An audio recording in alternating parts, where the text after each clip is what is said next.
ఆపదామపహర్తారం దాతారం సర్వసంపదాం లోకాభిరామం శ్రీరామం భూయో భూయో నమామ్యహం. హరి ఓం.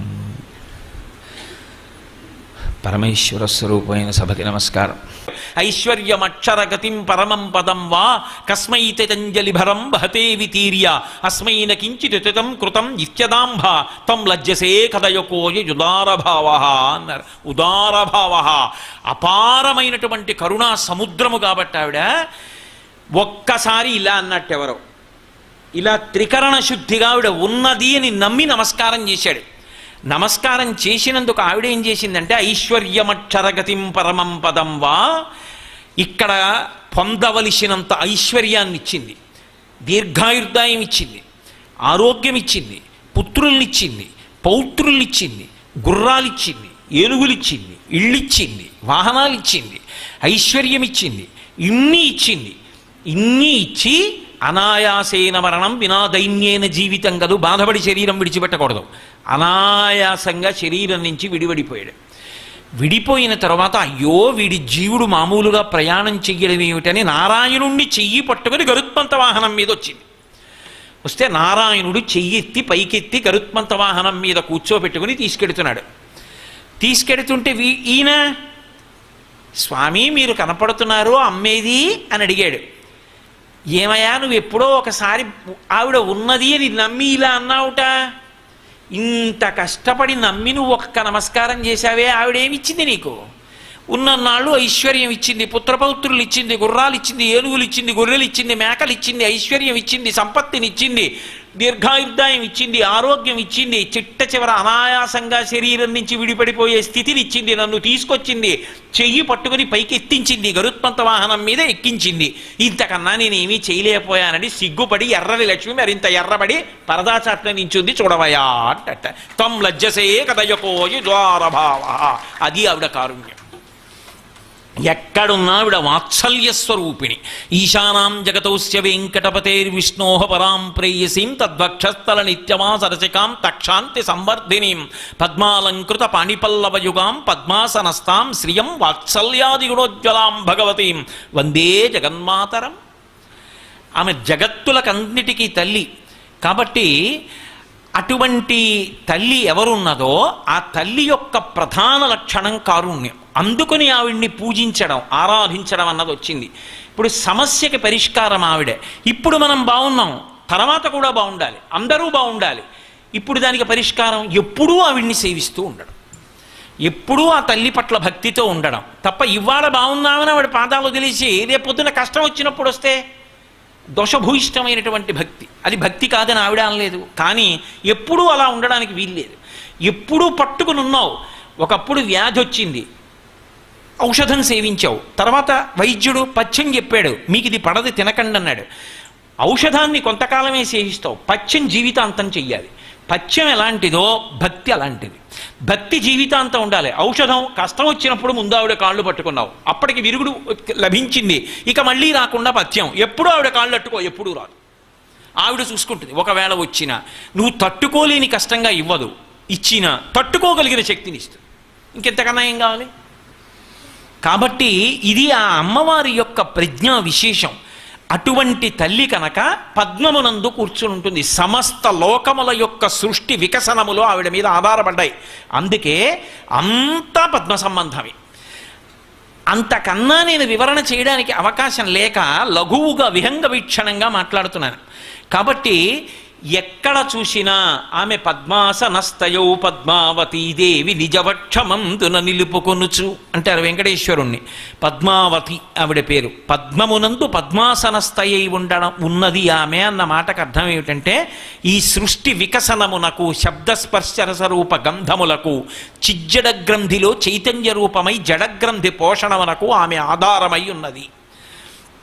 ఇంకొక్క మాట చెప్పాలి అంటే యథార్థమునకు ఆవిడ గొప్పతనం అంతా ఎక్కడుంది అంటే పిండాండ బ్రహ్మాండ సమన్వయమునందు ఉన్నది.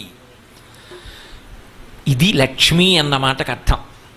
పిండాండము, దీంట్లో పంచభూతాలు ఉంటాయి, పృథివ్యాపస్తేజో వాయురాకాశాలు. బయట బ్రహ్మాండం ఉంటుంది, పృథివ్యాపస్తేజో వాయురాకాశాలు ఉంటాయి.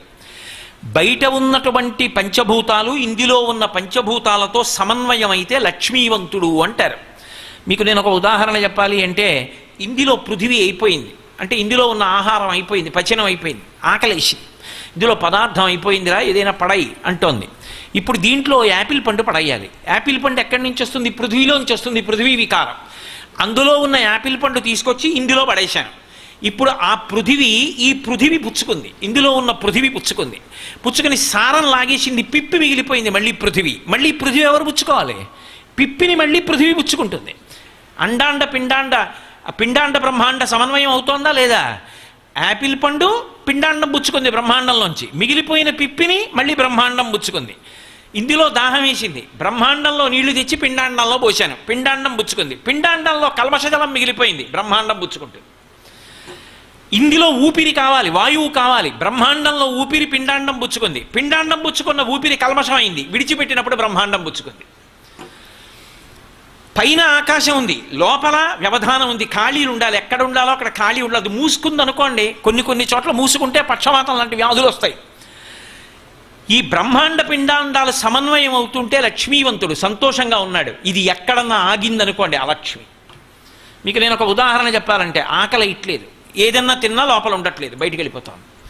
వైద్యుడి దగ్గరికి వెళ్ళాలి, వైద్యో నారాయణో హరిహి, లక్ష్మిని పోగొట్టి లక్ష్మిని ఇవ్వాలి. మళ్ళీ ఇందులో మళ్ళీ ఒక్కొక్క భూతంతో సమన్వయం జరుగుతున్నప్పుడు ఆలస్యం అయితే పర్వాలేదు, ఒక్కొక్క భూత సమన్వయం కానీ ఆలస్యమైందో వెంటనే వెళ్ళిపోవాలి. ఏదో ఇందులోకి నీళ్లు పుచ్చుకోవట్లేదు, నీళ్లు పోసామనుకోండి వెంటనే నీళ్లు బయటికి వెళ్ళిపోతున్నాయి, కింద నుంచో పై నుంచో అతిసారం వెళ్ళిపోతున్నాయి. ఇంకొంచెం ఓ గంటలోనైనా వెళ్ళిపోవాలి వైద్యుడి దగ్గరికి, ఓ గంట ఆగచ్చు. కానీ ఊపిరి అందట్లేదు, ఊపిరి తీలేపోతున్నాడు. బయట కావలసినంత గాలు అందరికీ అందుతోంది, కానీ వీడికి అందట్లేదు, వీడు పుచ్చుకోలేకపోతున్నాడు. ఇప్పుడు ఓ గంట పోయాక తీసుకెళ్తామంటే కుదరదు, వెంటనే తీసుకెళ్ళిపోవాలి. ఇప్పుడు ఆయనకి కోట్లు ఉండనివ్వండి, మేడలు ఉండనివ్వండి, బిద్దెలు ఉండనివ్వండి, ఆయన పెద్ద అధికారి కానివ్వండి, ఆయన సంతకం పెడితే కోట్ల మందికి ఉపకారం చెయ్యగలిగిన వాడు కానివ్వండి, ఊపిరి అందనప్పుడు ఇవి ఏవి నీకున్నాయని చెప్తే ఆయన సంతోషంగా ఉంటాడు.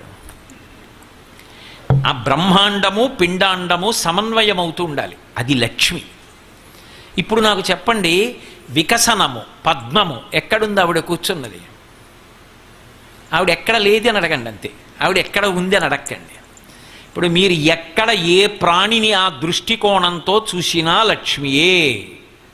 అందుకే శ్రీమాన్, అది ఆ తట్టుకోగలిగినటువంటి విభూతిగా ఆ గొప్ప గుణములుగా ప్రకటనమైనా కూడా శ్రీమాన్. ఒకనాడు కలిసి వచ్చింది, ఏమీ ఉబ్బిపోడు. ఒకనాడు ఏదో బాధ కలిగింది, కుంగిపోడు, శ్రీమాన్. హనుమ చూడండి, మైనాకుడు ఎదురొచ్చాడు, బంగారు పర్వతం, సంతోషపడిపోలేదు. సింహికి వచ్చింది, కుంగిపోలేదు, అప్పుడు శ్రీమాన్, ఇప్పుడు శ్రీమాన్. అది శ్రీమాన్ అంటే పొంగు కొంగు లేకుండా నిలబడగలిగి ఉండాలి, అది లక్ష్మీ కటాక్షం పొందాడు. తుల్య నిందా స్తుతిర్మౌని సంతుష్టో ఏనకేనచిత్ అనికేత స్థిరమతి భక్తిమాన్ మే ప్రియో నరః అంటాడు గీతాచార్యుడు భగవద్గీతలో. అన్నీ సమానంగా వృషద్విచిత్రతల్పయో భుజంగముక్తికస్రజో గరిష్టరత్నలోష్టయో సుహృద్విపక్షపక్షయో తృణారవిందచక్షయో సమప్రవర్తయన్మన కదాచిదాశయం భజే అంటాడు రావణాసురుడు. అన్నిటి యందు సమానంగా ఉండగలిగినటువంటి ప్రవృత్తి అలవాటు పడితే వాడికన్నా లక్ష్మీవంతుడు వేరొకడు లేడు. అందుకే సుఖములకు పతాక స్థాయి సుఖమేది అంటే వైరాగ్య సుఖము. ఇది క్రమంలో రావాలి. అయితే ఇక్కడ ఒక చమత్కారం ఒకటి ఉంటుంది. రెండు విషయాలు మీకు తరచుగా లోకంలో వినపడుతుంటాయి లక్ష్మీ వైభవంలో. ఒకటో విషయం ఏమిటంటే, చించెల లక్ష్మి, లక్ష్మీదేవి ఉండదండి, ఒక చోట వెళ్ళిపోతుంది. ఈ మాట తరచుగా వినపడుతుంది. లక్ష్మీదేవి వెళ్ళిపోయే ఆవిడ మాకెందుకండి, వద్దనేవాడు ఉండడం, మాకు కావాలనేవాడు ప్రతివాడు, కానీ భయం ఏమిటంటే ఆవిడ ఉండదండి అంటాడు. రెండోది, లక్ష్మీ సరస్వతి ఓ చోట ఉండరండి, ఇది ఒకటి లోకంలో సాధారణంగా పోకడ. ఈ రెండిటికి సంబంధించి అసలు అది మహాలక్ష్మి వైభవం. ఆ రెండు ఎందుకో తెలుసా? సరస్వతి లక్ష్మి ఒక చోట ఉండరు అని కదా సిద్ధాంతం చెప్తుంటారు.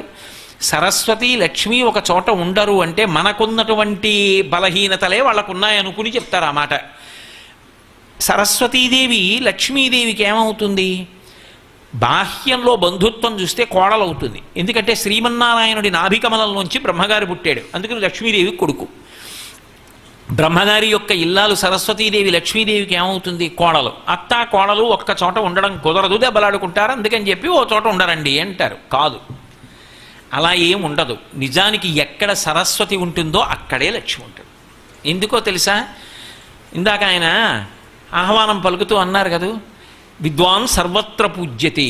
సరస్వతీ కటాక్షం ఉన్నవాడు ఒక్కచోట కాదు పూజింపబడేది, ఎక్కడికి వెళ్ళినా పూజింపబడతాడు.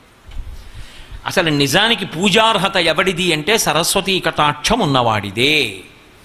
కానీ మరి ఏమండి, కొన్ని చోట్ల చూడండి, ఐశ్వర్యవంతులు పెద్ద పెద్ద అధికారులు వచ్చారనుకోండి, నిజంగా భక్తుడైన వాడు ఎవడుంటాడో, సరస్వతీ కటాక్షం ఉన్నవాడు ఎవరుంటాడో ఆయన కాసేపు పక్కన ఉండండి అని వాళ్ళకి గౌరవాలు ఇస్తారు.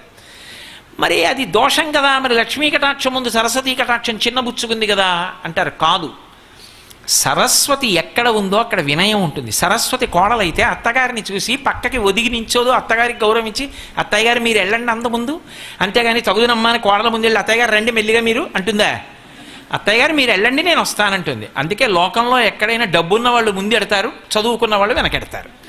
ఏమిటి దోషం? కాబట్టి అది సరస్వతీ కటాక్షం లక్ష్మీ కటాక్షం కలిసి నడుస్తున్నాయని మీరు గుర్తుపట్టాలి తప్ప అది లక్ష్మీ వైభవం. అత్తగారు గౌరవాన్ని పొందుతోంది, కోడలు వినయాన్ని చూపిస్తోంది అనుకోవాలి తప్ప అక్కడ అంతా గొప్ప వాళ్ళకే పెద్దపీట వేస్తారండి, సామాన్యుల్ని పట్టించుకోరండి అని పనికిమాలిన సిద్ధాంతాలు చెప్పకూడదు. అది సరస్వతి లక్ష్మి కలిసి జీవించే విధానం. అలా లోకంలో అత్తా కోడళ్ళు కూడా ఉండండి అని అన్యాపదేశంగా చెప్పడం. కాబట్టి అసలు సరస్వతి లక్ష్మి కలిసి ఉండదని ఎవరు చెప్పారు మీకు? అలా ఇకపైన ఎవరైనా చెప్తే నమ్మకండి. 2, లక్ష్మి చించెల లక్ష్మి ఒక చోట ఉండదు అంటారు. ఒక చోట ఉండనిది ఆవిడ కాదు, ఆవిడ ఉంటే తట్టుకునే శక్తి మనకుండదు. ఎందుకనో తెలుసా? శంకర భగవత్పాదులు ఈ విషయాన్ని నిర్ధారిస్తారు. మాకురు ధనజన యవ్వన గర్వం హరతి నిమేషత్ కాలసర్వం మాయామయమిదమఖిలం హిత్వా బ్రహ్మపదంతం ప్రవిశ విదిత్వా. ఒకానొక నాడు మృష్ణాన్న భోజనం చేశాడు. అన్ని పదార్థాలు శుభ్రంగా అర్ధశేరు బియ్యపు అన్నం తిని బ్రేవుమని తెంచి వెళ్ళి పడుకునేవాడు. అంత అన్నం తిని ఓ మైలు దూరం నడిచి వెళ్ళిపోయేవాడు. చక్కగా ఎంత పని అయినా చేసేవాడు. ఇప్పుడు ఇంత అన్నం తింటాడు. ఏది? ఆవిడ వెళ్ళిపోయింది, వీడికి శక్తి తగ్గిపోయింది. కాలమునందు మెరుపు లక్ష్మి. మెరుపు, అందుకే నిన్న మీతో నేను చెప్పా ఆవిడ ఆవిర్భావం గురించి. మెరుపులా అని ఎందుకంటారంటే లక్ష్మీదేవిని అన్ని కాలముల యందు అనుభవించగలిగిన శక్తి నీకుండదు. మీరు చూడండి, శంకర భగవత్పాదులు ఓ మాట అంటారు, యావత్విత్తోపర్జన శక్త స్థావన్ నిజ పరివారో రక్త పశ్చాజ్జీవతి జర్జర దేహే పార్తాకోపిన పృచ్ఛతి గేహే. బాగా డబ్బు సంపాదించాడు ఒక ఆయన, పాపం ధార్మికంగానే సంపాదించాడు. ఆయన వెడుతుంటే పనున్నా లేకపోయినా ఎదురొచ్చి పిలుస్తారు, అయ్యా బాగున్నారా అండి, వరుసలు కలుపుతారు. బాబాయ్ గారు అంటారు, మామయ్య గారు అంటారు, బావగారు అంటారు, అన్నయ్య గారు అంటారు, గురువు గారు అంటారు, మా యజమాని గారు అంటారు, నమస్కారాలు పెడతారు.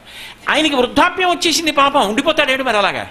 రాదు షడ్వికారాల్లో ఆయన జర్జరీభూతం అయ్యాడు. అయిపోయి ఇప్పుడు తిరగలేడు ఆయన. అందుకని ఆయన లోపల ఓ గదిలో మంచం మీద పడుకుని ఉంటాడు. ఇప్పుడు ఎవరు చక్క పెడుతున్నారు? కొడుకు చక్క పెడుతున్నాడు. ఆ కొడుకు తిరుగుతున్నాడు. ఇప్పుడు ఆ కొడుకు తిరుగుతుంటే మళ్ళీ ఇప్పుడు అన్నయ్య గారండి, బావగారండి, బాబాయ్ గారండి, పెదనాన్నగారండి ఆయన అంటారు. అయ్యా మీ నాన్నగారు ఎలా ఉన్నారు అని అడిగేవాడు ఉండడు. శుభలే కట్టుకొచ్చి కొడుక్కిచ్చి బాగుండదని నాన్నగారు ఉన్నారంటే లోపల పడుకున్నారండి అంటే లోపలికి వచ్చి ఏదో తాతగారండోయో బాబాయ్యో పెద్దనాన్నో ఏదో అని, ఏదో మా ఇంట్లో వివాహం ఉంది, మీ అబ్బాయిని తప్పకుండా పంపించండి, పాపం మీరు వస్తే బాగుంటుందని ఉంది, కానీ పెద్దవారు పాపం మీరేం వస్తారులేండి అంటే అడుగుతుంది. రమ్మంటే ఆయన వస్తాడో రాడో తర్వాత విషయం. వార్తాకోపిన పృచ్ఛతి గేహే. ఎవడరా నిన్ను అడిగేవాడు?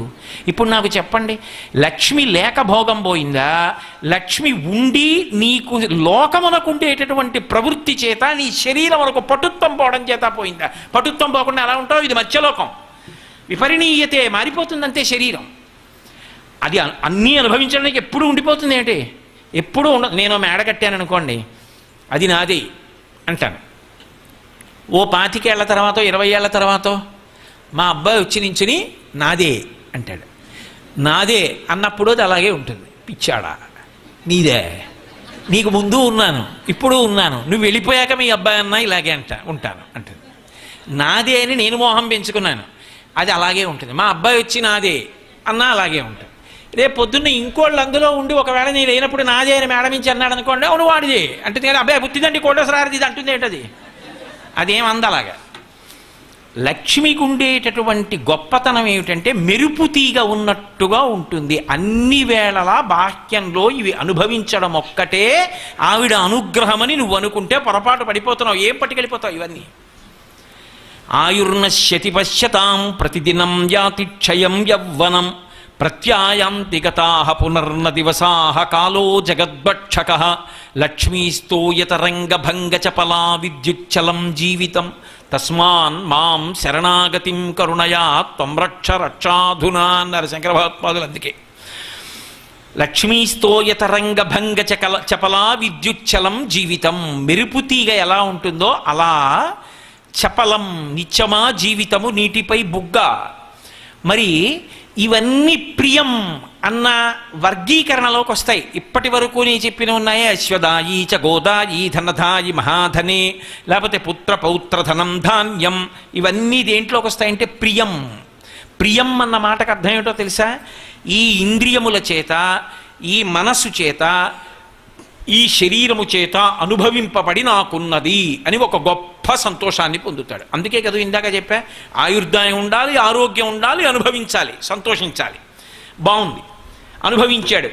100 ఏళ్ళు ఉన్నాడు అనుకోండి, పోని 100 ఏళ్ళు అనుభవించాడు, వెళ్ళిపోయాడు. ఏం పట్టుకెడతాడు? ఏమైనా ఉంటుందా పట్టుకెళ్ళడానికి? ఏమీ ఉండదు. ఇక్కడ వాడు అక్కడ. జీవుడు వెళ్ళిపోతాడు. వచ్చినప్పుడు ఖాళీ చేతులు, వెళ్ళిపోతున్నప్పుడు ఖాళీ చేతులు. మరి ఏమిటి కావాలి ఇంతకన్నా? ఇంకేదో కావాలి కదా. ఏం కావాలి? అది శ్రియం, అది ప్రియం కాదు. ప్రియం అన్నది అనుభవిస్తే ప్రేయస్సు, శ్రియం అనుభవంలోకి వస్తే శ్రేయస్సు. అందుకే లక్ష్మీదేవి విషయంలో శ్రియై నమః అనో నామం ఉంటుంది. శ్రియై నమః అన్న మాటకు అర్థం ఏమిటంటే, అమ్మా ఇక్కడ భోగాలు అనుభవించడం ఒక్కటి దగ్గర నన్ను పరిమితము చెయ్యవద్దు, నన్ను శ్రియం అంటే శ్రేయస్సు వైపు నడిపించు. శ్రేయస్సు అన్న మాటకు అర్థం ఏమిటంటే ఆత్మను కాపాడుకొనుట, ఉద్ధరణ పొందుటకు కావలసినటువంటి పనులు చెయ్యాలి. ఏం చెయ్యాలి? ఇదే అంతర్లీన రహస్యంగా చెప్తారు. శ్రీ సూక్తంలో చూడండి, ఓ మాట చెప్తారు. ఏదో అమ్మవారు వస్తోందనుకోండి, ఆవిడ లక్ష్మీదేవి, ఆవిడ వస్తే ఎలా ఉంటుంది? అశ్వపూర్వాం రథమధ్యాం హస్తినాద ప్రబోధినీం.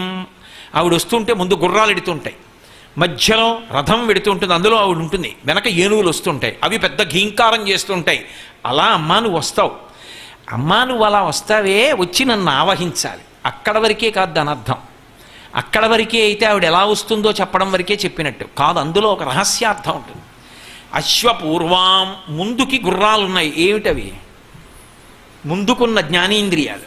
ఈ కన్ను ముందుకు చూస్తుంది, ఈ చెవి బయట నుంచి వచ్చినవి వింటుంది, ఈ ముక్కు బయట నుంచి వచ్చింది వాసన చూస్తుంది, నాలుక బయట నుంచి వచ్చింది రుచి చూస్తుంది, చర్మం బయట నుంచి వచ్చింది రుచి చెప్తుంది. ఎన్నాళ్ళు? దీంతో చిత్తున్నన్నాళ్ళు. తర్వాత జీవుడు ఏమైపోతాడు? అశ్వపూర్వాం, ఇంద్రియములు ముందుకున్నాయి. రథమధ్యాం, జీవుడు ఇందులో ఈ శరీరం అన్న రథంలో ఉన్నాడు. వెనక హస్తినాద ప్రబోధినీం, నా వెనక ఓ పెద్ద ఏనుగు ఘీంకారం చేస్తోంది. ఏమిటది? అహంకారం. అందుకే ఎక్కడ క్రోధాన్ని అహంకారాన్ని చెప్పినా ఏనుగుతో చెప్తారు. ఎందుకంటే ఏనుగు కన్నా పెద్ద శరీరము లేదు, ఏనుగు కన్నా భూమి మీద పైకి ఎగరగలిగిన ప్రాణి లేదు. దాని శరీరమే దానికి బరువు, అందుకని అది పైకి ఎగరలేదు. పృథిశక్తిన్ గజమాజలగ్రహముతో పెక్కేండ్లు పోరాడి సంశిథిలంబై తనలావు వైరి బలముంచింటించి మిథ్యామనోరథమింకేటికి దీనిగల్వ సరిపోరంజాల రాదంతు ఇట్లనే పూర్వపుణ్య ఫలసవ్య జ్ఞాన సంపత్తితో అంటారు పోతన గారు గజేంద్ర మోక్షణంలో. పృథుశక్తిన్, ఇది ఎగరలేదు భూమి కన్నా పైకి, అహంకారం ఇలా చూపించి నేనంటున్నావు. ఈ తిత్తిలోకి ఓ 55 ఏళ్ల క్రితం వచ్చావు. ఈ తిత్తిలో ఇంకెంతకాలం ఉంటావు?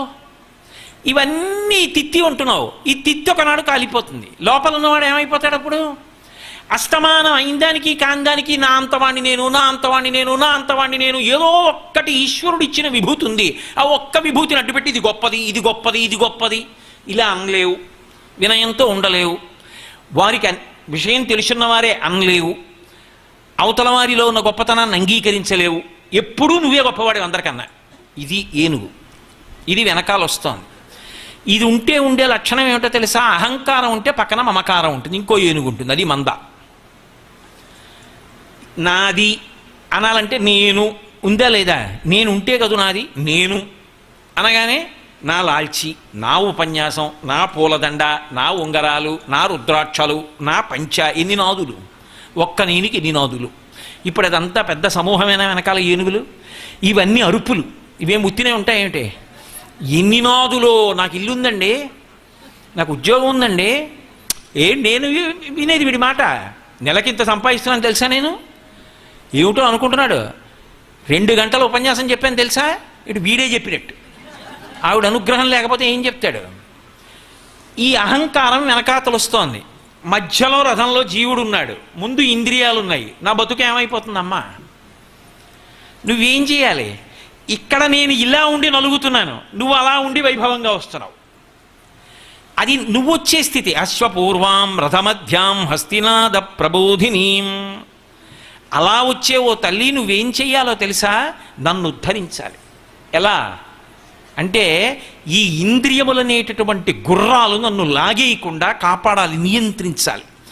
నియంత్రించడం అంటే కళ్ళు తీసేసి, ముక్కు తీసేసి, చెవులు తీసేసి కాదు. ఈ వీటి పద్ధతి మారాలి, మనసు మారాలి. ఎలా అంటే ఇంతకుముందు ఇంద్రియాలు ఉన్నాయి.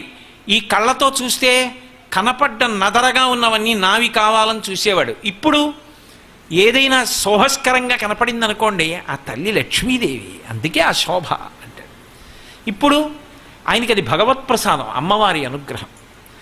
అలా చూడగలిగిన స్థితి కావాలి. అందుకే కమలాక్షు నర్చించు కర్రములు కర్రములు శ్రీనాథు వర్ణించు జిహ్వ జిహ్వ సురరక్షకుని చూచు చుట్కులు చుట్కులు శేషసాయికి మృక్కు శిరము శిరము విష్ణునాకర్ణించు వీనులు వీనులు మధువైరిద విలిన మనము మనము భగవంతు బలగును పదములు పదములు పురుషోత్తముని మీది బుద్ధి బుద్ధి దేవదేవుని చింతించు దినము దినము చక్రహస్తుని ప్రకటించు చదువు చదువు కుంభినీదవు చెప్పెడి గురుడు గురుడు తండ్రి హరిజేరుమని ఎడి తండ్రి తండ్రి.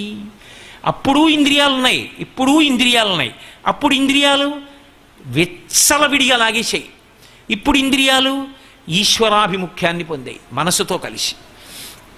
కంటితో ఎప్పుడు ఆ స్వామి రూపాన్ని చూస్తూ ఉంటాడు. ఓ జలపాతం కనపడింది అనుకోండి, ఈశ్వర ఏమి సృష్టించావయ్యా, అంత కొండ, దాని మించి ఆ జలధార, ఆ చప్పుడా, అంత సముద్రమా, అందులోంచి కెరటాలా, నిత్యఘోష, సముద్రం మధ్యలో కెరటాలుండవా, అనంతమైన జలరాశ, ఎలా సృష్టించావయ్యా.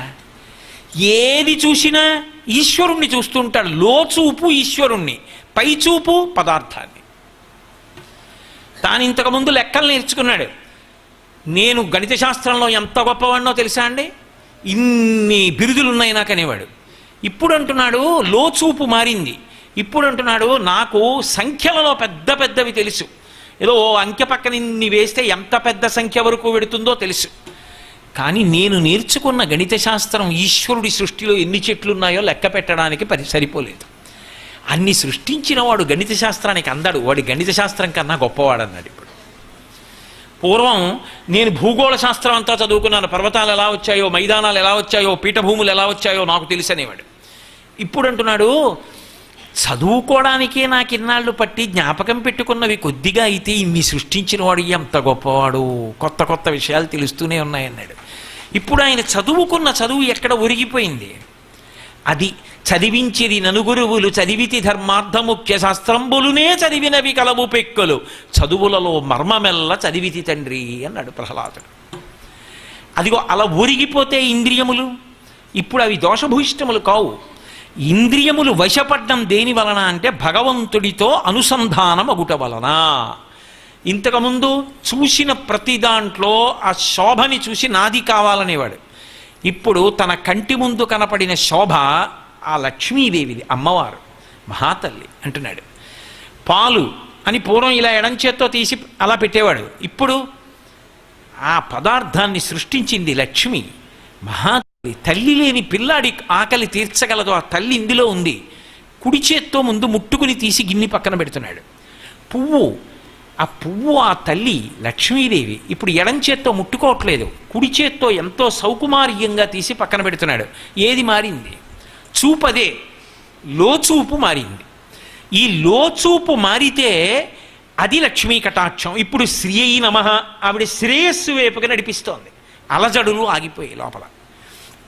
ఇంతకుముందు నేను నాది, ఇప్పుడు వాడు వాడిది. వాడికి తెలుసండి, నాకు ఎప్పుడు ఏం కావాలో వాడికి తెలుసు. ఇంతకుముందు నాకండి ఏదైనా పెట్టాలని ఎంతమంది ఎదురు చూస్తుంటారో తెలుసా, ఇలా తీసుకొచ్చి ఇస్తూ ఉంటారు నాకు అనేవాడు. ఇప్పుడు అలా అనడు. ఆ తల్లికి తెలుసు, వీడి చేత 4 పళ్ళు దానం చేయిద్దామని నేను ఎలాగో రూపాయి ఖర్చు పెట్టి కొననని వచ్చిన వాళ్ళందరూ పళ్ళు పచ్చుకొచ్చి అక్కడ పెడితే ఆ వచ్చిన పళ్ళైనా కనీసం వీడితో దానం చేయిద్దామని అమ్మవారు నన్ను 2 రకాలుగా అనుగ్రహించింది. ఒకటి, వీడికి పళ్ళు బాగా రావడానికి ఏం చేస్తే వీడికి పళ్ళు పట్టుకొచ్చిస్తారో దానిగా వీడిని చేస్తాను. 2, వీడికి పళ్ళు వస్తే వీడి తినేస్తాడు, అందుకని మధుమేహం పెడతాను, తినకుండా నలుగురికి పెట్టుకుంటాడు, ఉత్తర జన్మల్లో కాపాడతాను ఈ ఫలం అడ్డుపెట్టి. ఇప్పుడు వాడికి మధుమేహం ప్రసాదం, లక్ష్మీదేవి అనుగ్రహం. అమ్మా నువ్వు ఇది పెట్టకపోతే తినేసి ఉండేవాడిని సుమా, నువ్వు ఇది పెట్టావు కాబట్టి ఇదిగో ఈ పండు ఇంకొకరికి దానం చేస్తున్నాను, పరిపూర్ణ హృదయంతో ఇస్తున్నానమ్మా. ఇప్పుడు ఏది శ్రియం కాదు చెప్పండి నాకు? ఈ మార్పు ఆవిడ ఇవ్వాలి, అది శాశ్వతం. దాని వలన ఉత్తమగతుల వైపుకి వెడతాడు. లేకపోతే ఆవిడ కాదు చెంచల లక్ష్మి, దానిని ఎప్పుడూ అనుభవించగలిగిన సమర్థత మర్త్యలోకమునందుండేటటువంటి మనుష్య ప్రాణికి ఉండదు. ఎందుకంటే ఇక్కడ 2 లక్షణాలు ఉంటాయి. ఈ లోకంలోకి వచ్చాడు అంటే ఖచ్చితంగా 2 లక్షణములు పొంది ఉండాలి. ఒకటి, ఏ శరీరంతో వచ్చాడో ఆ శరీరాన్ని భూమికి అప్పజెప్పి వెళ్ళిపోవాలి తప్ప నేను ఈ శరీరంతో వెడతానండి అని అడిగితే కుదరదు. ఈ లోకంలో ఎంత గొప్పవారు కానివ్వండి, కామకోటి పీఠాధిపత్యం వహించిన అపరశంకరులు చంద్రశేఖరేంద్ర మహాస్వామి వారైనా సరే, చంద్రశేఖరేంద్ర సరస్వతి మహాస్వామి వారైనా సరే, శృంగగిరి పీఠాధిపత్యం వహించిన భారతీ తీర్థ మహాస్వామి జీవన్ముక్తులైనా సరే శరీరాన్ని విడిచిపెట్టి వెళ్ళిపోవలసింది. శరీరం తీసుకెళ్ళడానికి వీల్లేదు. 2, షడ్వికారములు పొందవలసింది. 6 వికారములు ఉంటాయి. కాలంలో ఎప్పుడూ ఉన్నది కాదు, ఒకప్పుడు వచ్చింది. పుట్టినది భవతి అంటారు సంస్కృతంలో. పుట్టినది పుడుతూనే గిట్టి పుట్టకూడదు, పుట్టి ఉండాలి. ఉన్నది, ఉన్నది, పెరిగినది. ఏదో మా అమ్మ కడుపులోంచి నేను వచ్చినప్పుడు కొద్ది చెయ్యి అంత ఉన్నానేమో, ఆ తర్వాత ఇప్పుడు 6 అడుగులు అయ్యాను. పెరిగినది, పెరిగినది, మార్పు చెందినది. జుట్టు తెల్లబడిపోతోంది, శరీరం మీద ముడతలు వస్తాయి, సంధిబంధములు బలహీనపడిపోతాయి, కంటికి కళ్ళజోడు వచ్చింది. ఇలా మార్పు చెందిపోతోంది. మార్పు చెందినది, తరిగినది. మళ్ళీ ఇంత బలంతో పుంజుకున్న శరీరం దహ్యమానం అయిపోతుంది. అంటే పెరిగితే శరీరం అంటారు 50 ఏళ్ల వరకు, 50 తర్వాత దేహం అంటారు. అంటే దహ్యమానము, కాలిపోవడానికి సిద్ధపడిపోతూ ఉంటుంది. అందుకని కుంచుకుపోతుంది. చూడండి, పిట్టంత అయిపోయారండి ఆయన. ఇప్పుడు ఏమిటో అంత ఉండేవారా, ఇప్పుడు ఎంత ఉన్నారో చూసారా? పిట్టంత అయిపోయారంటారు. చిన్న మనుషులు అయిపోతాడు. మళ్ళీ తరిగినది. ఆ తర్వాత ఏదో ఒకనాడు గోడ మీద ఫోటో అయిపోయినది, అంటే ఆ శరీరము నశించిపోయినది, వెళ్ళిపోయింది. ఏం మిగిలింది అంటే ఆయన చిత్రపటం ఒకటి మిగులుతుంది. గుర్తుపెట్టుకునే కృతజ్ఞుడు ఉంటే నమస్కారం పెడతాడు, లేకపోతే ఎందుకండి ఇది ఇక్కడ అనేవాడు రావచ్చు, చెప్పలేం. కాబట్టి ఈ 6 వికారములు ఇక్కడ ఉన్న ప్రతి ప్రాణికి ఉంటాయి. ఈ షడ్వికారములు ఉన్నప్పుడు నువ్వు ఎలా అనుభవిస్తావు శాశ్వతంగా? ఆవిడ చెంచలక్ష్మి, ఆవిడ కాదు. ఒకటి, గుణసంపత్తి లేకపోతే వీడి దగ్గర ఉంటే ఇంకా వీడు పాడైపోతాడు, అహంకారం ఎక్కువైపోతుందని వెళ్ళిపోతుంది. 2, అన్ని వేళలా నీవు అవి అనుభవించడానికి నీ శరీరమునకు పటుత్వం ఉండదు, మనసుకి పటుత్వం ఉండదు, జ్ఞాపకమే ఉండదు. జ్ఞాపక శక్తి క్షీణించిపోతుంది. ఆ వస్తువు ఉన్నది అన్న విషయం కూడా జ్ఞాపకంలో ఉండదు. వేడి నీళ్ళ పంపు ఇప్పుతాడు, అందులో చెయ్యెడతాడు. ఏంటి నాన్నగారండి చిన్నపిల్లాళ్ళలాగా మీరు అందులో నీళ్ళు పెట్టడం నాన్న, చెయ్యెట్టారు నాన్నగారు, చూడండి నాన్నగారు ఎలా కాలిపోయిందో అని కొడుకు విసుక్కుని ప్రేమతో బాధపడి తీసుకెళ్ళి అన్నీ కట్టిస్తాడు. ఆ తర్వాత కోడల్ని పిలిచి, అమ్మ కొంచెం వేడి నీళ్ళు తొరిపి పెట్టమ్మా, ఆ ఏదో పంపు గబుక్కుని చెయ్యెడుతున్నాను, ఏమిటో మర్చిపోతున్నానమ్మా అంటాడు. ఏమిటి ఇంతకుముందు 2 గంటలో 3 గంటలో ఉపన్యాసాల శ్లోకాలు తడువుకోకుండా చెప్పినవాడు 2 పంపుల్లో ఎందులోంచి వేడి నీళ్ళు వస్తున్నాయో మర్చిపోయాడు. ఏం చెప్పాలి? కాబట్టి క్షీణించిపోతుంది జ్ఞాపక శక్తి. అప్పుడు నీకు ఉన్నా మాత్రం ఉందని గుర్తు ఎలా ఉంది అలా అనుభవిస్తావు. పోయిందా భోగం? మాకురు ధనజన యవ్వన గర్వం హరతి నిమేషత్ కాల సర్వం. మాయామయమిదమఖిలం హిత్వా బ్రహ్మపదం త్వం ప్రవిశ విదిత్వా. అందుకని బ్రహ్మపదాన్ని ప్రవేశించడానికి శ్రియం కావాలి, అది ఇవ్వాలి ఆవిడ. అది అనపగామిని. అనపగామిని అంటే విష్ణువుతో కలిసి ఉన్నది అన్న ఒక్క అర్థమే రాదు అక్కడ. అపగామిని అంటే పక్కకి వెళ్ళునది అని ఒక అర్థం. అనపగామిని పక్కకి వెళ్లకుండా చూడగలిగినది అని ఒక అర్థం. అందుకే అమ్మవారిని పిలిచినప్పుడు మొట్టమొదట ఏమని పిలుస్తారు, ఎవరిని ఉద్దేశించి పిలుస్తారు? లక్ష్మిని పిలిస్తే అంటే హిరణ్యవర్ణాం హరిణీం సువర్ణ రజతస్రజాం అని జాతవేదో మమావహ. ఎవరు తీసుకురావాలా లక్ష్మిని మాకు? హిరణ్యవర్ణాం, బంగారు రంగులో ఉండేటటువంటి ఆ తల్లి మెరుపు తీగ లాంటిది. హరిణీం, పసుపచ్చటి రంగులో ఉన్న తల్లి. సువర్ణ రజతస్రజాం, బంగారు వెండి ఆభరణములను పెట్టుకున్నటువంటి తల్లి మా కోసం రావాలి. ఎవరు తేవాలి? జాతవేదో మమావహ. ఓ జాతవేదుడా తీసుకురా. ఎవరు జాతవేదుడు? జాతవేదుడు అగ్నిహోత్రుడు. శ్రియమిచ్చేత్ హుతాశన ఆరోగ్యం భాస్కరాదిచ్చేత్ జ్ఞానదాత మహేశ్వర. ఆరోగ్యం కావాలంటే సూర్యుడిని ఆశ్రయించాలి, ఐశ్వర్యం కావాలంటే అగ్నిహోత్రుడిని ఆశ్రయించాలి. ఓ అగ్నిహోత్రుడా అంటే ఇంట్లో చేస్తున్నటువంటి హోమంలో అగ్నిహోత్రాన్ని అడుగుతున్నాడు. అగ్ని పిలిస్తే వస్తుంది ఆవిడ. అగ్నిహోత్రుడు శ్రియం తీసుకొచ్చి ఇవ్వగలడు. కాబట్టి హిరణ్యవర్ణాం హరిణీం సువర్ణ రజతస్రజాం చంద్రాం హిరణ్మయీం లక్ష్మీం జాతవేదో మమావహ. నా దగ్గరకి ఆవిడ రావాలి, నువ్వు పిలిస్తే కాదనదు. ఓ అగ్నిహోత్రుడా ఆ లక్ష్మీదేవిని ఆహ్వానించి మా ఇంట ప్రవేశపెట్టు. నాకు ఆవిడ యొక్క అనుగ్రహము పొందేటట్టుగా నా యందు ఆమె అనుగ్రహాన్ని ప్రవేశపెట్టు. ఇప్పుడు ఆవిడ వస్తుంది జాతవేదుడు పిలిస్తే. కాబట్టి జాతవేదుడు అంటే బాహ్యంలో అగ్నిహోత్రుడు. అందుకే మీరు చూడండి, ఎప్పుడైనా సరే సూక్త పఠనం చేసేటప్పుడు జాతవేద శబ్దంతో పిలుస్తారు. ఓం జాతవేదసేసు నవామ సోమమరాతీయతో నిదహాతి వేద అంటూ దుర్గా సూక్తం. జాతవేదుడు అంటే అగ్నిహోత్రుడు కాదు. జాతవేదుడు అంటే రెండు అర్థాలు ఉన్నాయి. ఎవరి నుండి వేదములు పుట్టాయో వాడు జాతవేదుడు. వేదములు ఎవరి నుంచి పుట్టాయి? భగవానుడి నుండి పుట్టాయి, నారాయణుడి నుండి పుట్టాయి. నారాయణుని యొక్క వాక్కు వేదమైంది. అయినప్పుడు ఆమె ఎవరిని ఆశ్రయించి ఉంటుంది? ఎప్పుడు ఆయనని ఆశ్రయించి ఉంటుంది. లోకమంతా ఆమె చూపుల కొరకు చూస్తుంది, ఆమె ఆయన చూపుల కొరకు చూస్తుంది. ఇది కదా శంకర భగవత్పాదులు. ముగ్ధా ముహుర్విదతి వదనే మురారే ప్రేమత్రపా ప్రణిహితాని గతాగతాని మాలాదృశోర్మధుకరీవ మహోత్పలేయ సామే శ్రియం దిశతు సాగర సంభమాయా అంటారు. అటువంటి తల్లి చూపులతో ఇస్తుంది. విశ్వామరేంద్ర పద విభ్రమదాన దక్షం ఐశ్వర్యహేతురధికం మురవిద్విషోపి ఈశన్ నిషీదతు మయీక్షణమీక్షణార్థ ఇందీవరోదర సహోదరమిందిరాయా ఆమీలితక్షమధిగమ్య ముదాముకుందం అనిమేషమనందకందం అని ఆకేకరిస్థిత కనీనిక పక్ష్మనేత్రం భూత్యై భవేన్మమ భుజంగ శయాంగనాయా అని పిలుస్తారు. అటువంటి తల్లి ఎప్పుడూ శ్రీమన్నారాయణుణ్ణి ఆశ్రయించి ఉంటుంది. ఆవిడ మనవంక చూస్తే అందరూ మనని ఆశ్రయిస్తారు. యావత్విత్తోపర్జన శక్త సావన్నిజ పరమారో రక్త పశ్చాజ్జీవన జజ్జరదేహే వార్తాకోపిన పృచ్చతి గేహే. డబ్బున్నంతకాలం అందరూ చుట్టూ చేరుతారు. ఆ డబ్బు కానీ వెళ్ళిపోయిందా ఏ కారణం చేతనైనా ఇంకెవడు చుట్టూ చేరేవాడు ఉంటాడు. ఎంతకాలం డబ్బు ఉంటుందో అంతకాలం పరివారం ఉంటారు. డబ్బు వెళ్ళిపోగానే పరివారం కూడా వెళ్ళిపోతారు. అలా ఆ తల్లిని నా దగ్గరకి పంపగలిగినటువంటి సమర్థుడెవరు? ఆయన. ఎందుకని? ఓ శ్రీమన్నారాయణుడా మా తల్లి అయినటువంటి లక్ష్మీదేవి యొక్క అనుగ్రహాన్ని నా యందు ప్రవేశపెట్టు. ఆమె నీ మాట వింటుంది. ఆమె ఉత్తమమైన ఇల్లాలు, మహాపతివ్రత. వాడిని ఆశ్రయించు. వాడు నిన్ను ఆశ్రయిస్తున్నాడు, వాడిలో ప్రవేశించు, వాడికి అనుగ్రహాన్ని కటాక్షించు, వాడికి భోగభాగ్యాలి అంటే ఆమె నా యందు ప్రవేశిస్తుంది. అందుకని జాతవేద ఓ నారాయణ నన్ను అనుగ్రహించు కాదు. జాతవేదుడు అన్న మాటకు అర్థం ఏమిటంటే పుట్టిన ప్రతివాడిలో ఉండేవాడు కాంతి స్వరూపంగా.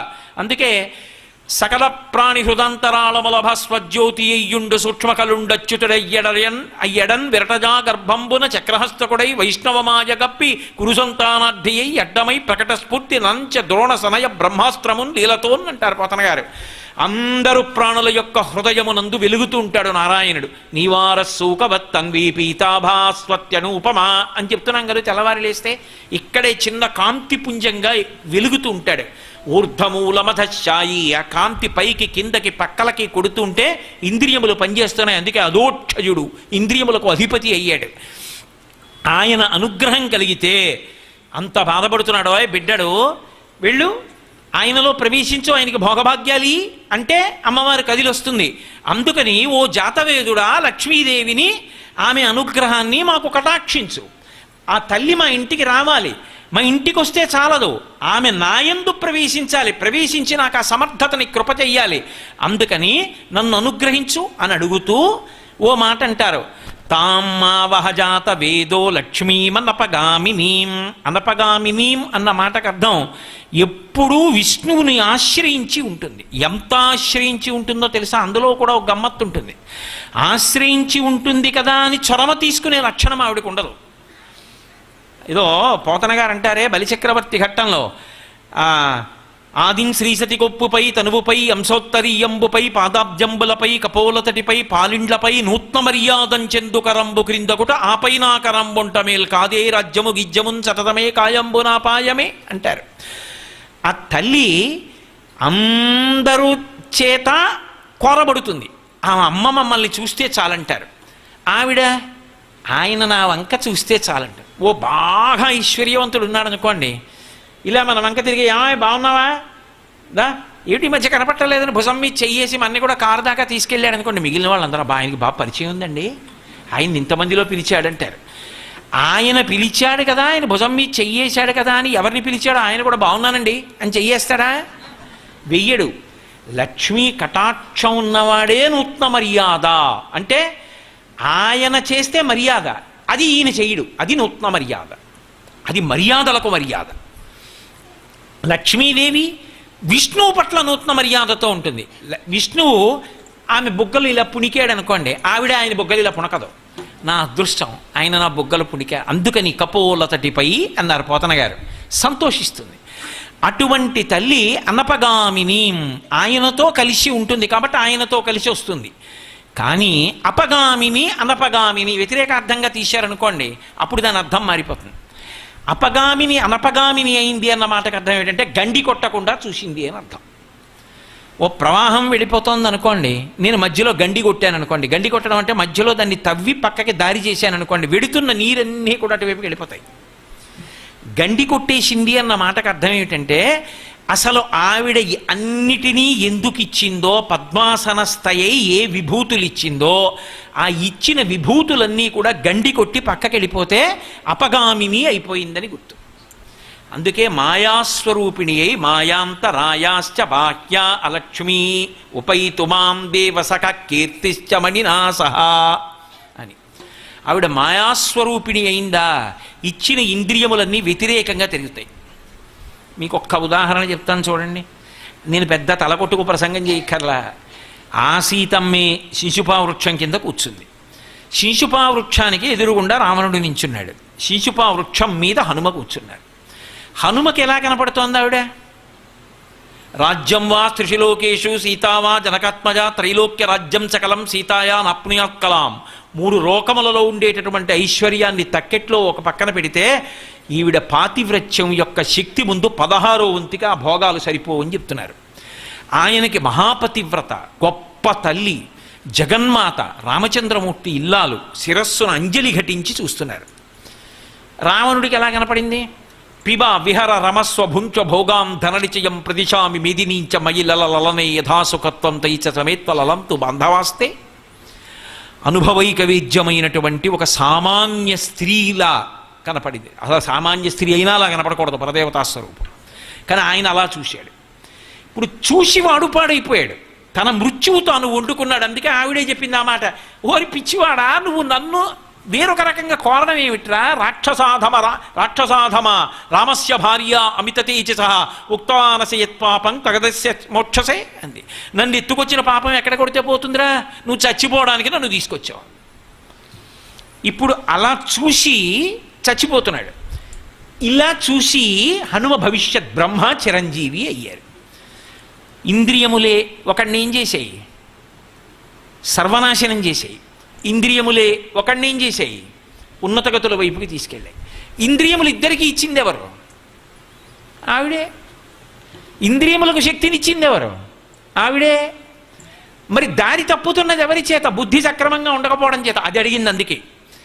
ఇహ సంతో నవాసంతి సతోవా అనువర్తసే తథాహి విపరీతాతే బుద్ధిరాచారవర్జిత అని అడిగింది. ఇక్కడ చెప్పేవాళ్ళు లేడా? చెప్తే వినవా? విన్నది అర్థం కాదా? అర్థమైనా ఆచారంలోకి రాదా? ఎక్కడుంది తేడా అని అడిగింది.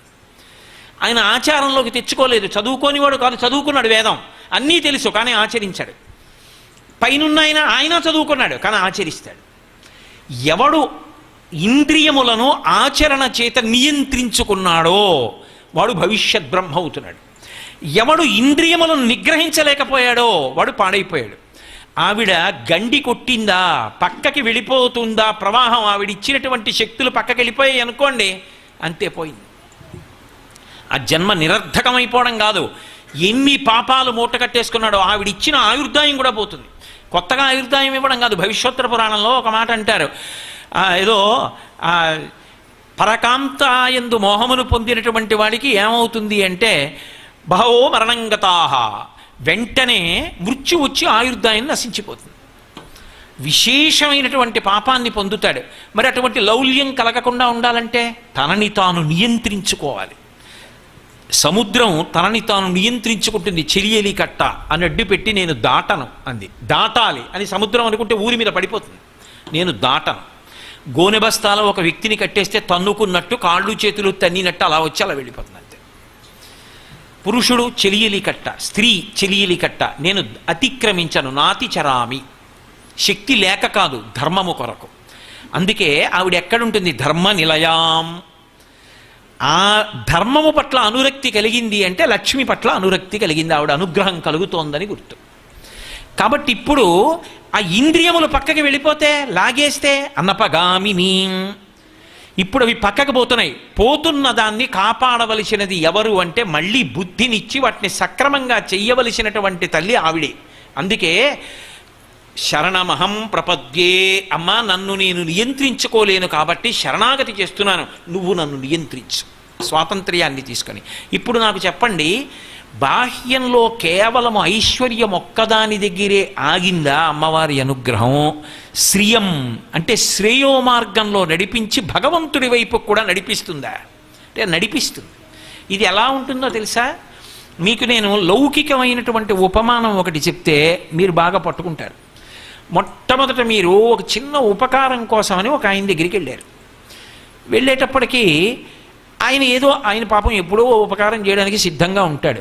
మీరు వెళ్ళేటప్పటికీ ఆయన హావభావాలు, ఆయన మంచితనం, ఆయన మాట తీరు, అయ్యో ఏం కావాలండి, కూర్చోండి, మంచినీళ్ళు తాగుతారా, అయ్యా తమరికి నేనేం చేసి పెట్టగలను అని అడిగాడు.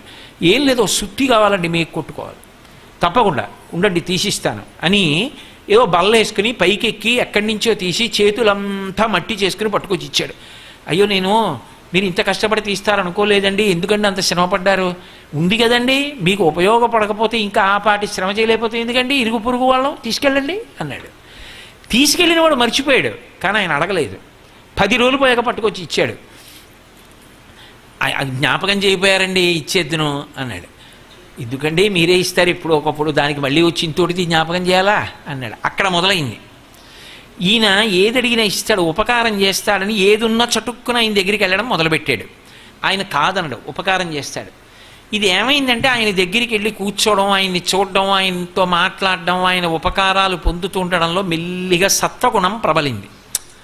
మహానుభావుడు ఎప్పుడు ఏది కాదనడు రా, అన్నింటికీ నేను ఉన్నానండి అంటాడు. మనం కూడా జీవితంలో అలా ఒక్కడికి ఉపకారం చేయకపోతే ఇంకెందుకు?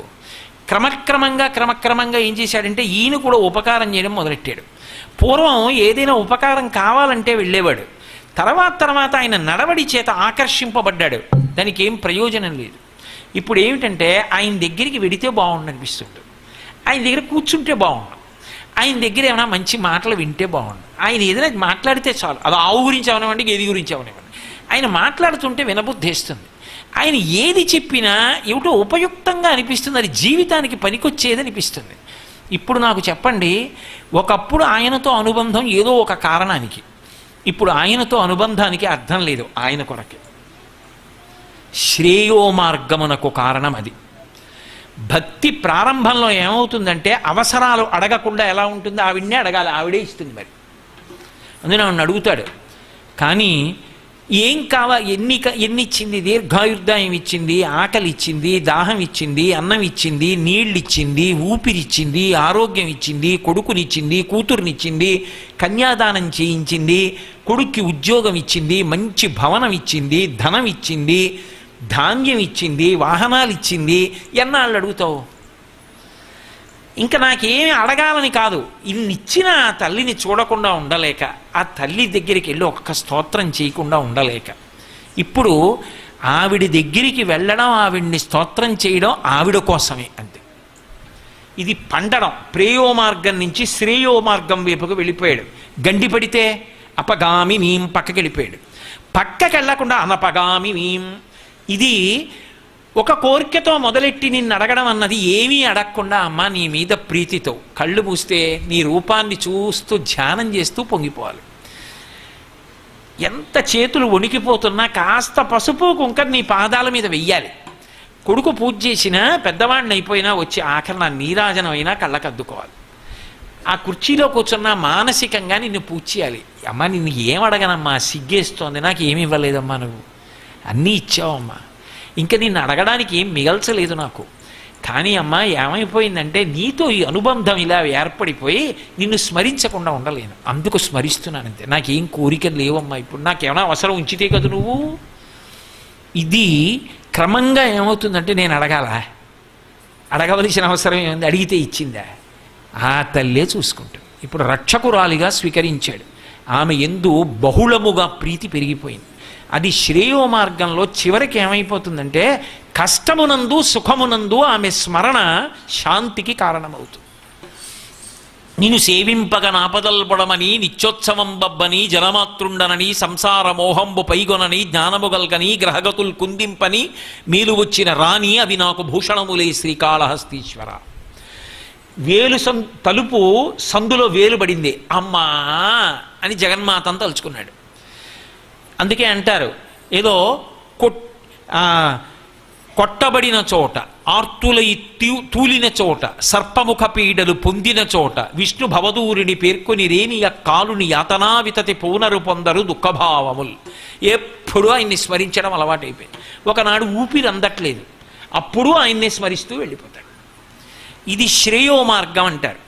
ఈ శ్రేయస్సును కూడా ఎవరు కటాక్షిస్తారు అంటే ఆ తల్లే అనుగ్రహిస్తుంది.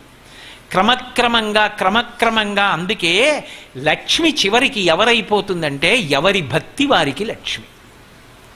అందుకే రామాయణంలో లక్ష్మీ సంపన్నుడు లక్ష్మణుడు అయ్యాడు. ఏ ఐశ్వర్యం పొంది? ఏమిటి లక్ష్మణుడు మూట కట్టుకున్నాడు రామాయణంలో? ఆఖరణ రాముడు పరీక్షించాడు, నాతో ఇంతకాలం తిరిగాడే, 14 ఏళ్ళు ఇన్ని ఇడుములు పడ్డాడే, ఇంద్రజిత్తుతో యుద్ధం చేసినప్పుడు ఒళ్ళు తూట్లు కొట్టేశాడే ఇంద్రజిత్తు, ఆ ఇంద్రజిత్ సంహారం చేశాడే, అతిష్ట ధర్మజ్ఞ మయాస హేమాంగాం జుషితేన రాజ్యం పాలయ, రా నాతో యవరాజ్య పట్టాభిషేకం చేసి రాజ్యం పరిపాలించు అన్నాడు. ఏమైనా ఆశ ఉందేమో, కోరిక ఉందేమో అని. ఆయన అన్నాడు, అన్నయ్య నేను యవరాజ్య పట్టాభిషేకం కోసం కాదన్నయ్య, నిన్ను చూడకుండా ఉండలేను, అంతే, అందుకు సేవించాను అన్నాడు. లక్ష్మణుని యొక్క భక్తియే లక్ష్మి. అది చివరికి ఏమైందో తెలుసా? లక్ష్మణుడు లేని రాముడు ఉండడు. నచతేన వినా నిద్రాలభతే పురుషోత్తమ నశ్నాతి అశ్నాతి నచితం వినా. లక్ష్మణుడు లేకుండా అన్నం తినడు, లక్ష్మణుడు లేకుండా నిద్రపోడు. ఈ స్థితి చిట్ట చివరికి ఏమైందంటే రామావతారం పరిసమాప్తం చేయవలసి వచ్చింది. ఎలా రామ అవతారం పరిసమాప్తం చేయించడం? నేను నరుణ్ణి అంటాడు. యమధర్మరాజు గారు వచ్చి ఎలా తీస్తాడు పాశములు వేసి? కుదరదు, నారాయణాంశ పూర్ణావతారం. అందుకే లక్ష్మణస్వామిని దూరం చేస్తే రామావతారం పరిసమాప్తం అయిపోతుంది. అందుకని దుర్వాసో మహర్షిని పంపించి రాముడితో ఏకాంతంగా మాట్లాడాలి. మధ్యలో ఎవడొచ్చినా సరే ప్రాణం వెంటనే వాడిని రాముడు శిరచ్ఛేదం చెయ్యాలి. లోపలికి వెళ్ళాడు, మాట్లాడుతున్నాడు. వచ్చినటువంటి వాడు కాలపురుషుడు నియమం పెట్టాడు, మాట్లాడుతున్నాడు. ఇప్పుడు రామావతారం పరిసమాప్తం అయిపోవాలి. బయట నుంచి దుర్వాసో మహర్షి వచ్చారు. ఉత్తర క్షణం రాముణ్ణి చూడాలి, పంపమన్నారు. ఇంకొకడైతే లోపలికి పంపించేస్తాడేమో అని లక్ష్మణస్వామిని బయట నించోబెట్టాడు రాముడు. ఆజ్ఞ ధిక్కరించాడని లక్ష్మణుడు ఆలోచించాడు. పంపకపోతే దుర్వాసో మహర్షి శపిస్తారు, దాని వలన రాముడికి ఏ ఆపద జరుగుతుందో. లోపలికి పంపించేస్తే రాముడు రక్షింపబడతాడు, దుర్వాసుడి శాపం తగలదు. రాముడు ఏం చేస్తాడు? ఆజ్ఞని ధిక్కరించాడు కాబట్టి తనని శిక్షిస్తాడు. రాముడి కోసం శిక్షింపబడినా పర్వాలేదు, అది ఆఖరికి ఎంత శిక్ష అయినా పర్వాలేదు, రాముడి కోసం అనుభవించేస్తాడు. నా అన్న క్షేమంగా ఉండాలి, అందుకని వెళ్ళమన్నాడు. దుర్వాసో మహర్షి లోపలికి వెళ్ళారు. ఆయనతో మాట్లాడి పంపించి రాముడు బయటికి వచ్చాడు. లక్ష్మణ, పంపవద్దు, ఎవరైనా సరే పంపిస్తే శిరచ్ఛేదం అని చెప్పాను. అంత ముఖ్యమైన విషయం. ఆయన నన్ను అలా అడిగాడు ఏకాంతంగా మాట్లాడాలని, నువ్వెందుకు పంపావు దుర్వాసో మహర్షిని అన్నాడు. వేరొక మార్గం లేదు, నీ మేలు కోరి పంపాను, నాకు తెలిసి తప్పు చేశానని, శిక్షించమన్నాడు. చూస్తూ చూస్తూ లక్ష్మణుడిని శిరచ్ఛేదం చేయలేక దేశ బహిష్కారానికి శిరచ్ఛేదానికి తేడా లేదు కాబట్టి దేశ బహిష్కారం వేశాడు.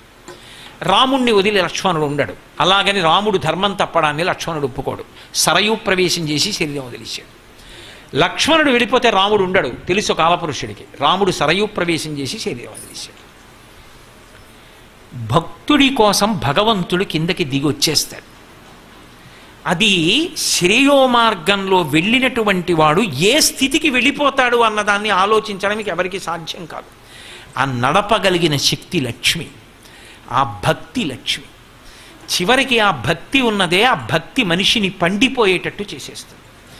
పండుట అంటారు, అందుకే ఆయన పండిపోయారండి జీవితంలో.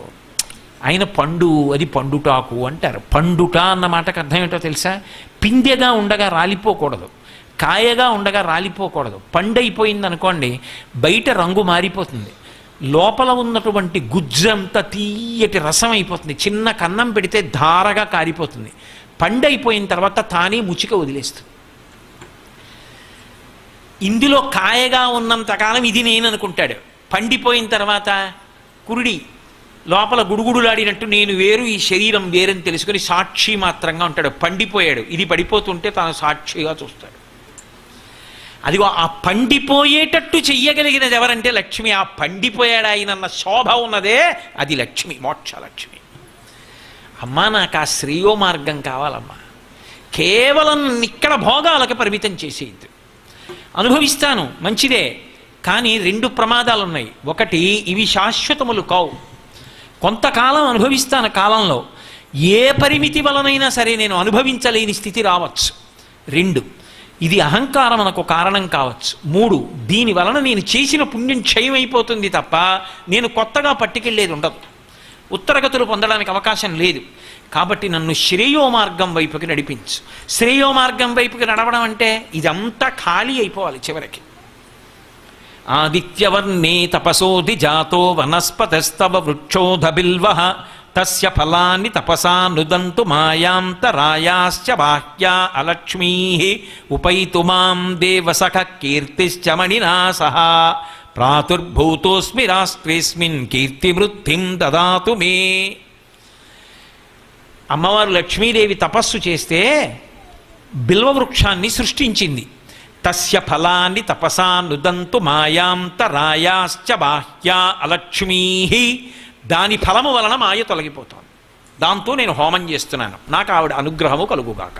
ఏమిటి ఆ మంత్రానికి అర్థం?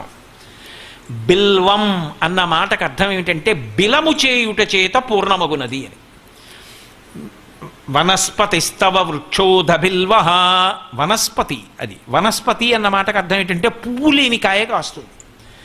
పువ్వు లేని కాయ కాస్తోంది అన్న మాటకు అర్థం ఏంటంటే సంసార వృక్షము అని. ఈ మాయ, ఈ నామరూపాలు, ఈ అనుబంధాలు, ఇవన్నీ.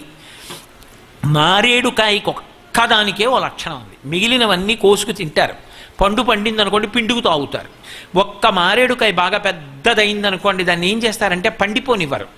ఆ మారేడు కోసేసి కన్నం పెడతారు. కన్నం పెట్టి బహునైపుణ్యంగా లోపల గుజ్జంతా లాగేస్తారు. మీరు చూసే ఉంటారు చాలా మాటలు. లోపల గుజ్జంతా తీసేస్తారు, ఇంకా గుజ్జు ఉండదు. గుజ్జంతా తీసేసి మారేడుకాయ అక్కడ పెడితే కొన్నాళ్ళకి లోపలంతా ఎండిపోయి ఎప్పుడూ సువాసనే వస్తుంది. సుగంధం పుష్టివర్ధనం. ఈ లోపలంతా ఖాళీ అయిపోయినదుందే, ఈ ఖాళీ అయిపోయిన దాంట్లో ఏం పోసేస్తారంటే విభూతి పోసేసి చిన్న బిరడా పెడతారు. పెట్టి అందులోంచి తీసి చేతిలో వేసుకుని కుడి చేతిని మూసి మంత్రం చెప్పి నీళ్లు కలిపి సజల భస్మ ధరిస్తారు. వైదికం అది. ఇప్పుడు చివరికి భస్మ అయిపోతుంది. ఏదైనా చివరికి ఏమైపోవాలి? పూజ అయిపోవాలి.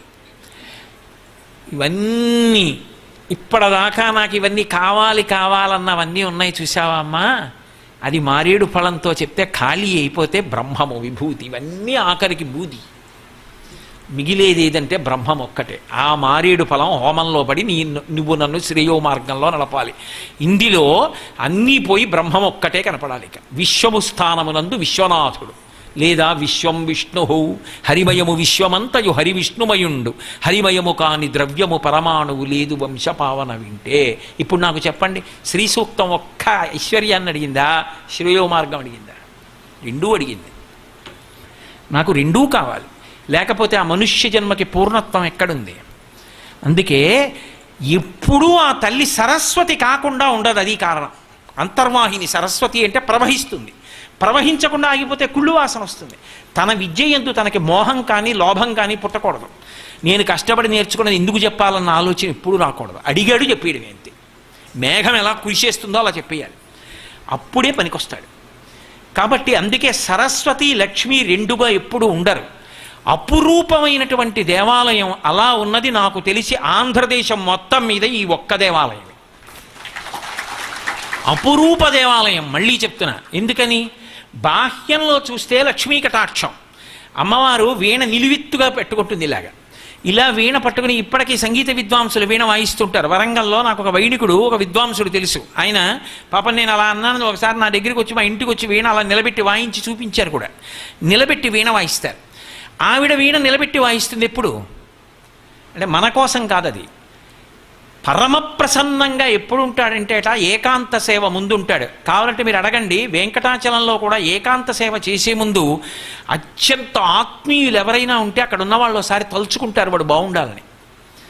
ఏకాంత సేవ సమయంలో వింటాడు. అందుకే ఇప్పటికీ పరాకు చెప్పేటప్పుడు అన్నీ కూడా ఎప్పుడు చెప్తారంటే ఆ పడుకోబోయే ముందు చెప్తూ ఉంటారు స్వామివారికి అమ్మవారికి. అటువంటి స్వామి ఏకాంత సేవలో పడుకోబోయే ముందు ఆవిడ వీణ వాయిస్తుంది. అంటే ఎంత ప్రసన్నులై ఉన్నారు ఇద్దరు. అప్పుడు లోపలికి వెళ్ళాలంటే వాడికి ఒక అధికారం ఉంటే కానీ లోపలికి వెళ్ళడం. గదిలోకి రాగలరు, ఆడపిల్ల వైపు వాళ్ళైతే వంటింట్లోకి వెళ్ళరు. పడక గదిలోకి రావాలంటే అందున ఇంకా ఆయన పడుకునే ముందు, ఆయన వీణ వాయించే ముందు లోపలికి వెళ్ళి మాట్లాడాలి, చూడాలంటే ఎంత స్వాతంత్రం ఉంటే వెడతాడు. ఈ దేవాలయంలోకి వెడుతున్నారంటే అమ్మవారి దగ్గర అయ్యవారి దగ్గర మీరంత స్వాతంత్రం పొందారని మొదటి గుర్తు కాదు. ఆవిడ వీణ వాయిస్తుంటుంది. వీణ వాయించేది సరస్వతి, ఇక్కడ వీణాపాణి లక్ష్మి. వీణ వాయించేటటువంటి లక్ష్మి సరస్వతి కన్నా అభిన్నమై ఉంటుంది. అందుకే లోకంలో ఒక గొప్ప కీర్తన ఉంది, వరవీణా మృదుపాణి వనరుహలోచను రాణి సురుచిరబంబర వేణి సురనుతనోలాసి ఏదో నిరుపమ శుభ గుణలోల నిరతదయా ప్రదశీల వరదాప్రియ రంగనాయకి సరసిజాసన జనని జయ జయ జయ జయ అని 5 మాటలని వరవీణ మృదుపాణి అంటారు. ఆ కీర్తన ఎవరి పరంగా చెప్పండి? ఒకలా చెప్తే లక్ష్మీదేవి. వరవీణ మృదుపాణి. వీణ అంటే చేత్తో పట్టుకునే వీణే కాదు, మెరుపు అని ఒక అర్థం ఉంది సంస్కృతంలో. అందుకని మెరుపు రూపం పొందుతుంది. అస్తమానం మీకు చెప్తున్నా ఆవిడ తటిల్లత అని మెరుపు రూపంలో ఉంటుందని కాదు. వరవీణా మృదుపాణి, చేతులలో వీణ పట్టుకుని ఉన్న తల్లి. ఆ దేవాలయం ఇక్కడ ఒక్కటే, మిగిలిన ఎక్కడైనా ఇంకోలా ఉంటుంది లక్ష్మి. వరవీణా మృదుపాణి వనరుహలోచను రాణి. అందులో ఇక్కడ ఉన్న విష్ణువు కళ్ళు తెరుచుకుని ఇంతంత కళ్ళతో ఉంటారు. పద్మముల వంటి కన్నులు కలిగిన శ్రీ మహావిష్ణువు యొక్క ఇల్లాలు. వనరుహలోచను రాణి సురుచిర బంబర వేణి. సువాసనలు కొడుతున్నటువంటి నల్ల తుమ్మెదల బారు వంటి జుత్తు కలిగిన తల్లి. ధునోతుద్భంతం నస్తులిత దళితేందీవరవనం ఘన స్నిగ్ధశ్లక్షణం చికుర నికురంబం తమశివే యదీయం సౌరభ్యం సహజముపలబ్ధం సుమనసో వసంతస్మిన్ మన్యే వలమధన వాటీ విటపినాం అంటారు శంకర భగవత్పాదులు. నల్ల తుమ్మెదల బారు ఎలా ఉంటుందో అమ్మవారి జుత్తు అలా ఉంటుంది. అందులోంచి పైగా సువాసన వస్తుంది. అందరి జుత్తు దుర్వాసన వస్తుంది, ఆవిడ జుత్తు సువాసన వస్తుంది. అందుకని సురుచిరబంబర వేణి సురనుత కళ్యాణి. దేవతల చేత కీర్తింపబడినటువంటి కళ్యాణ గుణములకు రాశీభూతమైనటువంటి తల్లి. నిరుపమ శుభ గుణలోల. ఆవిడ ఇక ఉపమానం వేయడానికి సాధ్యం కానటువంటి అద్భుతమైనటువంటి సుగుణములన్నీ శుభములన్నీ కూడా ఆమె ఎందు కలిగినది. ఆ శుభమైనటువంటి గుణములను ప్రవర్తింపజేసేది. నిరుపమ గుణ శుభలోల నిరత దయాప్రదశీల, అపారమైనటువంటి దయ కలిగినటువంటి శీల వైభవం ఉన్నది, అది స్వభావముగా కలిగినది. కాబట్టి నిరత దయాప్రదశీల, వరదాప్రియ రంగనాయకి, కంచి వరదరాజస్వామి వారి యొక్క ఇల్లాలు, అందుకని వరదాప్రియ రంగనాయకి. శ్రీరంగంలో రంగనాయక స్వామి ఇల్లాలు, అందుకని రంగనాయకి. వరదాప్రియ రంగనాయకి ఆ తల్లి అందరికీ కూడా అదేంటి వరములను ఇచ్చేటటువంటిది, కోరికలు తీర్చేది. ఆ తల్లే సరసిజాసన జనని. సరసిజము అంటే తామరపు, దాని మీద కూర్చునేవాడు బ్రహ్మగారు. బ్రహ్మగారి తల్లి అంటే లక్ష్మీదేవి. సరసిజాసన జనని. జయ జయ జయ జయ. ఈ 5 జయ అనేటటువంటి మాట స్కాంద పురాణంలో సనత్కుమారుల వారు నారదుడికి సరస్వతీ సహస్రాన్ని ఉపదేశం చేశారు. అప్పుడు ఈ జయ శబ్దం వాడారు. మళ్ళీ బ్రహ్మపురాణంలో లక్ష్మీ సహస్రాన్ని శ్రీ మహావిష్ణువు చెప్పారు, అప్పుడు జయ శబ్దం వేశారు. అందుకని జయ జయ జయ జయ జయ 5 మాటలు. కాబట్టి ఇప్పుడు ఈ కీర్తన లక్ష్మీపరం. కాబట్టి ఆవిడ సరస్వతి కాదు, ఈ కీర్తన సరస్వతీపరం. వరవీణా మృదుపాణి, చేతిలో వీణ పట్టుకుని ఉండేది సరస్వతీదేవి. వనరుహలోచనురాణి, బ్రహ్మగారి కళ్ళు కూడా తామరపూలల్లో ఉంటాయి. అందుకని అసలు ఆయన అంత తామరపూ సంబంధం, పుట్టిందే తామరపూలోంచి, కళ్ళు తామరపూల్లో ఉండవు. అందుకని వనరుహలోచనురాణి. ఆవిడ సురుచిర బంబరవేణి, సరస్వతీదేవి జుత్తు కూడా నల్ల తుమ్మెదల బారులా ఉండి అది కూడా సువాసన వస్తుంది. కాబట్టి సురుచిర బంబరవేణి. ఆ తల్లి సురనుత కళ్యాణి, దేవతలందరి చేత సరస్వతీదేవి కీర్తింపబడుతుంది. అందుకని సురనుత కళ్యాణి. నిరుపమ శుభగుణలోల, ఆమెకు ఉన్నటువంటివన్నీ శుభగుణములే. సరస్వతీదేవి శుభగుణములకు ఆలవాలం కాకపోతే ఇంకెవరవుతారు? అందుకని శుభగుణములను ఇచ్చేటటువంటి తల్లి. నిరత దయాప్రదశీల, అపారమైనటువంటి దయ కలిగినది. వరదాప్రియ రంగనాయకి. ఇక్కడ కదూ ఇబ్బంది, అక్కడ వరదాప్రియ వరదరాజస్వామి వారి యొక్క ఇల్లాలు. ఇక్కడ వర అంటే కోరికలను ఇచ్చుటయందు ప్రియ ఇష్టమున్నది. ఎవరు ఏ కోరిక కోరుకుంటే ఆ కోరిక తీర్చి చదివిస్తూ ఉంటుంది. కాబట్టి వరదాప్రియ రంగనాయకి. రంగస్థలం మీద ఆవిడ అనుగ్రహం ఉంటే తప్ప ఎవడూ రాణించడు. నేను ఇక్కడ కూర్చోవాలంటే ఆవిడ అనుగ్రహం లేకుండా ఏం మాట్లాడతాను? కాబట్టి రంగనాయకి. సరస్వతీ కటాక్షం ఉన్నవాడైతేనే ఇక్కడ కూర్చుని మాట్లాడగలడు. కాబట్టి రంగనాయకి. అక్కడైతే రంగనాయక స్వామి వారి ఇల్లాలు, ఇక్కడ రంగనాయకి, రంగస్థలానికి నాయకురాలు. కాబట్టి సరస్వతీదేవి. వరదాప్రియ రంగనాయకి. సరసిజాసన జనని, అక్కడైతే తామర పువ్వు మీద కూర్చున్న బ్రహ్మగారి యొక్క తల్లి, ఇక్కడ సరసిజాసన అని విడదీయండి. తామర పువ్వు మీద కూర్చున్నది సరస్వతీదేవి, తామర పువ్వు మీద కూర్చుంటుంది జనని, మనందరికీ తల్లి. జయ జయ జయ జయ జయ. ఏది కాదు? ఆ కీర్తన సరస్వతి, ఆ కీర్తన లక్ష్మి. అంటే దాని అర్థం ఏమిటో తెలుసా? ఐశ్వర్యప్రదాత్రి, శ్రియం శ్రేయో మార్గమునందు నడిపించగలిగినటువంటి తల్లి. అంతర్వాహిని, లోపల జ్ఞానంగా ప్రవహించేటటువంటి తల్లి. ఎప్పుడైతే కదలికో ఆవిడ పార్వతి. ఇప్పుడు బ్రహ్మ విష్ణు శివాత్మికాం అన్నీ ఆవిడే. శ్రీయన గౌరినా బరగు చల్వగు చిత్తము పల్లవింప భద్రాయితముట్టయ్యై హరిహరంబగు రూపము దాల్చి విష్ణు రూపాయ నమశివాయని పల్కెడు భక్తజనంబుల వైదికధ్యాయిత కిచ్చమిత్తు పరదత్వము గెల్చదని ఇష్టసిద్ధికిన్నంటాడు తిక్కనగారు. కాబట్టి శ్రీయన గౌరినా బరగు, గౌరీ అంటే లక్ష్మి, లక్ష్మి అంటే గౌరీ.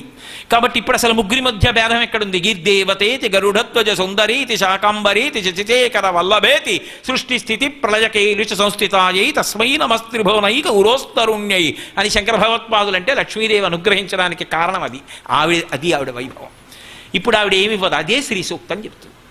కాబట్టి అమ్మా, నువ్వు ఇహము పరము రెండింటినీ ఇవ్వగలిగిన దానివి. ఈ రెండే కాదు, మోక్షమును కూడా ఇవ్వగలిగిన దానివి, ఆ జ్ఞానం ఇవ్వగలిగిన దానివి. అది ఆ తల్లి యొక్క అనుగ్రహం. మంగళాశాసనపరై మదాచార్య పురోగమై సర్వైశ్చ పూర్వైరాచార్యై సత్కృతాయాస్తు మంగళం.